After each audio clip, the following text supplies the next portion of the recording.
A turtle ship, also known as Geobukseon, was a type of large Korean warship that was used intermittently by the Royal Korean Navy during the Joseon dynasty from the early 15th century up until the 19th century. It was used alongside the Panaxion warships in the fight against invading Japanese naval ships. The ship's name derives from its protective shell-like covering. This design is often recognized as the first armored ship in the world. The first references to older, first-generation turtle ships, known as Gwaison, come from 1413 and 1415 records in the annals of the Joseon dynasty, which mention a mock battle between a Gwaison and a Japanese warship.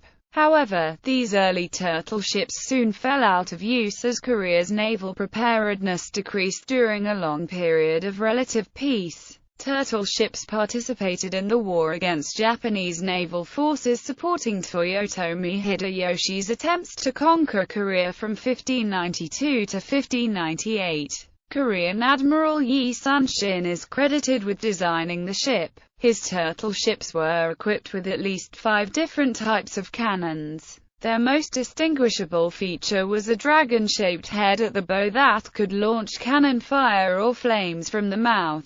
Each was also equipped with a fully covered deck to deflect arrow fire, musket shots, and incendiary weapons. The deck was covered with iron spikes to discourage enemy men from attempting to board the ship. Construction. According to the Nanjung Ilgr, Yi's wartime diary, Yi decided to resurrect the turtle ship in 1591 from pre-existing designs after discussing the matter with his subordinates. Once concluding that a Japanese invasion was possible, if not imminent, Yi and his subordinate officers, among whom Na Dae-yong is named as the chief constructor, constructed the first modern turtle ship. Yi's diary, along with the book entitled Hangnok written by his nephew Yi Beon, describe numerous important details about the structures, construction progress, and the use of turtle ships in battle, as well as the testing of weaponry used in the ships. The mounted weapons, Korean cannons with ranges from about 300 to 500 meters, were tested on March 12, 1592.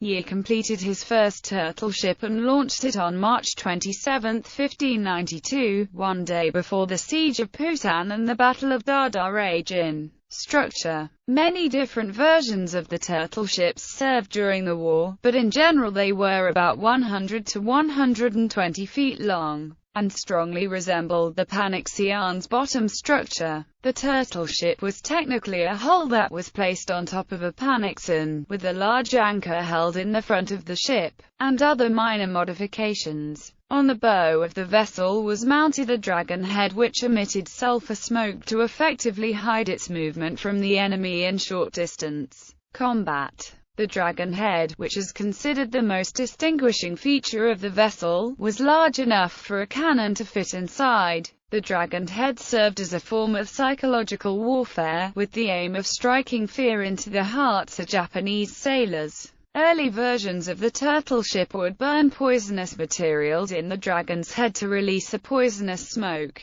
In the front of the ship was a large anchor. Below the anchor was a wooden crest that was shaped like a face, and these were used to ram into enemy ships. Similar to the standard panexon, the turtle ship had 2 masts and 2 sails. Oars were also used for maneuvering and increased speed. Another advantage the turtle ship had was that it could turn on its own radius. The turtle ship had 10 oars and 11 cannon portholes on each side. Usually, there was 1 cannon porthole in the dragon head's mouth. There were 2 more cannon portholes on the front and back of the turtle ship. The heavy cannons enabled the turtle ships to unleash a mass volley of cannonballs. Its crew complement usually comprised about 50 to 60 fighting marines and 70 oarsmen, as well as the captain. Sources indicate that sharp iron spikes protruded from hexagonal plates covering the top of the turtle ship. An advantage of the closed deck was that it protected the Korean sailors and marines from small arms and incendiary fire.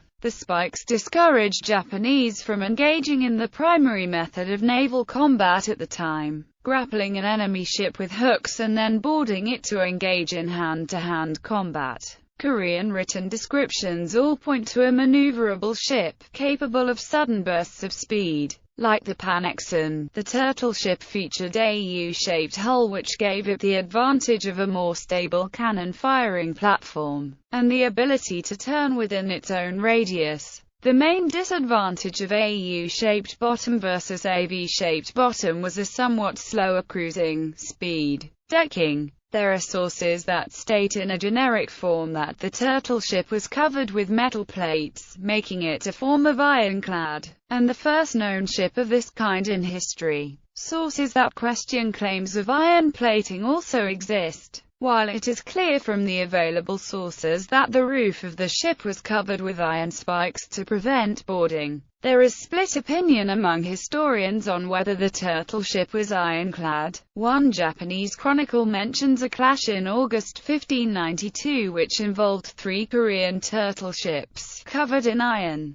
However, according to Samuel Hawley, this phrase does not necessarily indicate that the vessels were covered with iron plates. It could refer to the iron spikes protruding from their roofs. A fitting described for the first time 3 weeks earlier in Yi Sun-sin's diary. Stephen Turnbull, however, points out the fact that the Japanese government ordered in February 1593 the military to use iron plate in building ships, possibly in response to the Korean attacks. There are no contemporary Korean source of Yi Sun-sin's time refers to the turtle ship as ironclad. Admiral Yi Sun-sin himself makes no mention of such a design in his comprehensive war diary. His nephew Yi Byeon, who too witnessed the war and left a historical account of the events, also does not mention ironcladding. The Annals of King Seonjo, a many thousand pages long compilation of all kinds of official documents of the period, are also silent on the subject. The Korean Prime Minister Yoo Seong-ryong described the turtle ship even explicitly as covered by wooden planks on top.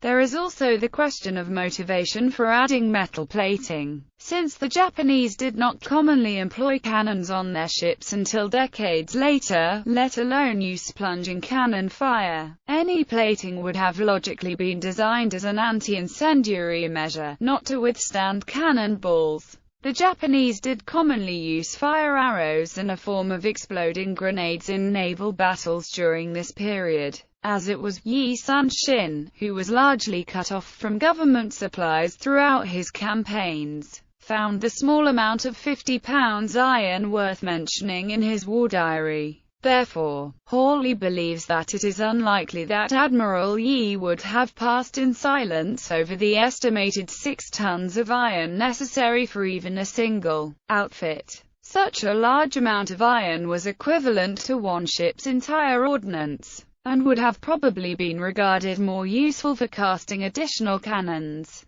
particularly since the Koreans were well aware that Japanese warships were practically devoid of naval guns. Confronted with the Japanese enemy who relied on small arms fire and boarding tactics, and faced by the logistical and financial difficulties involved in acquiring such a large amount of iron, any ironcladding of the Korean vessels has been deemed by Hawley inherently superfluous, until further information comes to light to the contrary. The likeliest conclusion is that Yi Sun-sin's turtle ship was armored only insofar as it was constructed of heavy timbers and covered with a thick plank roof studded with iron spikes, which against the light guns of the Japanese was armor enough. Evidence for an iron-plated turtle ship is found, according to Stephen Turnbull, in a 1795 drawing of the turtle ship where the shell is shown as being covered by a distinct hexagonal pattern, implying that there is something covering the wood shell. Hawley, however, questions the historical accuracy of this drawing since it departs in important ways from the 16th century ships, such as its lack of the reported iron spikes and the different shape and number of the dragon heads displayed at the bow. The Korean designation, turtle ship, is already attested in the year 1413, for an early type of the vessel which by all accounts did not feature any kind of armor. Hawley puts forth the hypothesis that the idea of ironclad turtle ships has its origins in the writings of late 19th century Westerners returning from Korea. The progression from casual comparison to a statement of fact that the turtle ships anticipated the modern ironclad by centuries can be roughly charted in retrospect, starting no earlier than California, 1880. Coming in touch with local tales of ancient armored ships in a period which saw the rise of Western-type ironclad warship to global prominence. These authors may have naturally conjured up the image of metal armor instead of a more traditional heavy timber shell. For instance, when Korea was threatened by the French Navy, the government ordered an ironclad ship be built, like the turtle ship. However, despite all efforts, the design failed to float. Turnbull believes that the 19th century experience should not rule out a limited amount of armor plating in 1592. Weapons. Dragon's Head. The Dragon's Head was placed on the top of the ship at the bow. Several different versions of the Dragon Head were used on the turtle ships. The Dragon Head was first placed as an early form of psychological warfare to scare Japanese soldiers. One version carried a projector that could release a dense toxic smoke that was generated to obscure vision and interfere with the Japanese ability to maneuver and coordinate properly. Ye's own diary explains that a cannon could be fitted in the mouth of the dragon to be fired at enemy ships. This type of cannon was usually a Hwangjae Chongtong. Spikes. Metal spikes were used to cover the top of the turtle ship to deter boarding tactics used by the Japanese. According to historical records, the spikes were covered with empty rice sacks or rice mats to lure the Japanese into trying to board, since the boarding would appear safe. However, modern authors have found this to be unlikely since such an arrangement would have invited enemy fire arrows. Cannon. The turtle ship was equipped with Chonya, Jia, Haenya, and Hwangjae-type cannons. There was also an arquebus known as Seungjae. The Seungjae cannon ranged 200 meters, while the Hwangjae was the lightest but with a range of 1,200 meters. According to Heelbach, one Japanese record of the battle at Angolpo records the experience of two Japanese commanders on July 9, 1592 in the battle against turtle ships. Their attack continued until about 6 o'clock in the afternoon, by firing large fire arrows through repeated alternate approaches, even as close as 18 to 30 feet. As a result, almost every part of our ships, the turret, the passages and the side shielding, were totally destroyed. Tactical use. Ye resurrected the turtle ship as a close assault vessel, intended to ram enemy ships and sink them, similar to their use in past centuries. Despite smaller numbers, disabling or sinking enemy's lead command ship could severely damage command structure and morale of the enemy fleet. After ramming, the turtle ship would unleash a broadside volley of cannonballs. Because of this tactic, the Japanese called the turtle ships the mecha harpoon, or blind ships, because they would blast and ram into enemy ships. This kind of attack was used during the Dangpo Battle and Battle of Sakyeon. The turtle ship's main use of the plating was as an anti-boarding device, due to the top plating of the turtle ship and its protruded spikes. Grappling hooks could not gain direct hold on the plating, and jumping on top of the turtle ship often meant being impaled. The heavy timber plating deflected arrows and arquebus rounds. Later, the turtle ship was used for other purposes such as spearheading attacks or ambushing Japanese ships in tight areas such as in the Battle of Noryang. Despite popular depiction, the turtle ship was not an extremely slow ship. The turtle ship had oar propulsion as well as sails, and could turn on its axis like the Panaxion. Admiral Yi constructed the turtle ship to be fast and agile for the purpose of ramming turtle ships today. A turtle ship has been reconstructed by Kyobuxion Research Center, a private commercial company. They have done extensive research on the original design of the turtle ship, and made several real-size reconstructions of them for commercial use. These were deployed in the Korean drama, The Immortal Admiral Yi Sun-sin. Several museums host turtle ships on display, and people can visit and go inside a 1-to-1 scale turtle ship that is anchored at Yosu. North Korean delegations to the South seem to be more reserved about the significance of his historical role.